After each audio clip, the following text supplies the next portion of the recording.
Welcome back to Griffith University, Shirley. It's so lovely for you that you've come back to visit us again. And I'm particularly excited to be able to have an interview with you, or conduct an interview with you on your favourite topic and mine, and that's critical pedagogy, and pick your brains for what's happening, where it's going, how you use it in your work. So we might just start with, if you would like to outline what is critical pedagogy and what is its purpose? Like, what's the key point of critical pedagogy? I'll start by saying what it isn't, okay? Because it's easier to say what it isn't than what it is, because if I told you exactly what it was, then it wouldn't be particularly critically pedagogical. So what it is not is a prescriptive way of teaching. It is not teacher-proofed. It allows teachers to make their own decisions. It is student-centered, but does not prioritize that the student has more to say than the teacher. It is respectful of different traditions, different ways of seeing the world.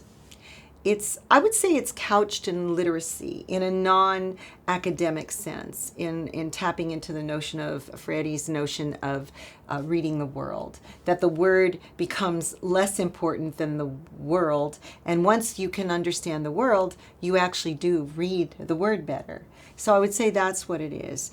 It's critical in its orientation because that refers to the Frankfurt School of Social Theory from the early 1900s in Germany, where a group of mostly men were engaged in looking at how they could redefine Marxism and ways of being a populist with more consciousness about other things, kind of removing it just from a class-based notion, but looking at how the world works, and most importantly, how power works. And so with critical theory, one has to situate how power works. So in anything, in just walking around looking at environments, listening to something, reading a newspaper, that idea of you look at what was behind this. What was the financial, what was the political power that created this change? And so that's where the word critical comes from. The word pedagogy comes from the art and science of teaching. I like the word better than teaching, because teaching is very much expected to be a top-down kind of act, whereas pedagogically aware people are aware of their universe, of their students, and most importantly, critical pedagogy contextualizes. It understands the notion of where the socioeconomic forces are, what are the forces of politics, what are the forces of environment, what are the historical forces, so that everything is contextualized. So as a teacher involved in critical pedagogy, where you teach one place in a certain way may not be a way that you work and discuss the topic with students in another place. So that's that's kind of a viewpoint of critical pedagogy. I just want to pick up on what you're talking about there with the contextual, and I know when I first came to critical pedagogy, I used a metaphor. Because suddenly you see the world differently. Once you put on those critical lenses, you actually can see things you've never seen before. And a paper I wrote last year, I used a metaphor associated with bird watching. That once you pick up those lenses and start seeing that world in a different way, suddenly you have a new respect for things you never thought about before, and you see things differently. A new respect and a new dislike sometimes. Yes, a new like. Yes, absolutely. I mean, because that's where the critical comes in. Yes, so you see the inequities. And you see behind things, yeah, absolutely. And that becomes a difficult thing for people involved. This is not like this is the number one thing to do, and it's going to be so easy to be a teacher, pick this up and run with it. One of the problematic and kind of complicated parts of critical pedagogy is when students go into the classroom after having this exciting, wonderful way of starting to try to see different ways of seeing the world, they realize that they're not on the same team many times in a school as they hope to be. The purpose of schooling in English-speaking countries was pretty well created to make obedient factory workers. It's not like somebody 100 and some years ago said, I want to educate all young young boys and girls. No, that's not why we have schools.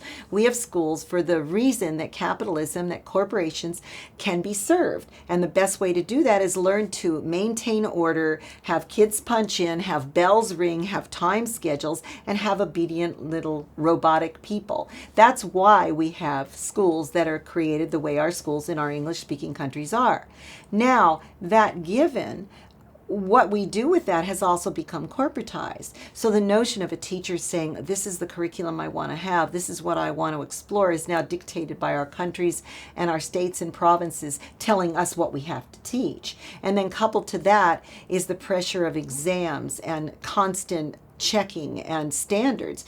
And of course, behind that is not really because politicians care very much how our students are doing. No, it's because very, very big companies make lots of money creating these tests and these standards. And then, of course, following the tests and standards are the publishers behind that who sell lots of books. So I know this sounds cynical, but I am cynical. And I think you need to be cynical to understand how to watch power. And the way power works in an English-speaking society is through money, and through who owns what, and who owns what forces politicians to do certain things. So in many of our countries, we have very few academics or teachers on committees that create standards. It's about who sees the gain in what they gain at the top level is how much students are allowed to do and how much teachers are given freedom. Now, if you give teachers freedom, how does that fit with these exams that they're taught to teach to? Mm-hmm. So on the one hand, critical pedagogy is a brilliant way of creating different ways to see the world, but it also becomes unsettling to the teacher because they walk out and it's like, hey, you taught me all this cool stuff and I'm ready to do it, but whoa, I have rules, I have regulations, I have standards. And it becomes that way. It's similar to wanting to be an academic writer, and we get excited and we have all this passion, then all of a sudden we're strangled with, well, how is this journal refereed, and who looks at this and who does that, and all of a sudden, but what about my passion? What about me writing for writing's sake, for the sake of the research? So it becomes problematic. There's a tremendous amount of control, and critical pedagogy teaches to fight that, but we have to be very responsible in teaching how to deal with that. Mm-hmm.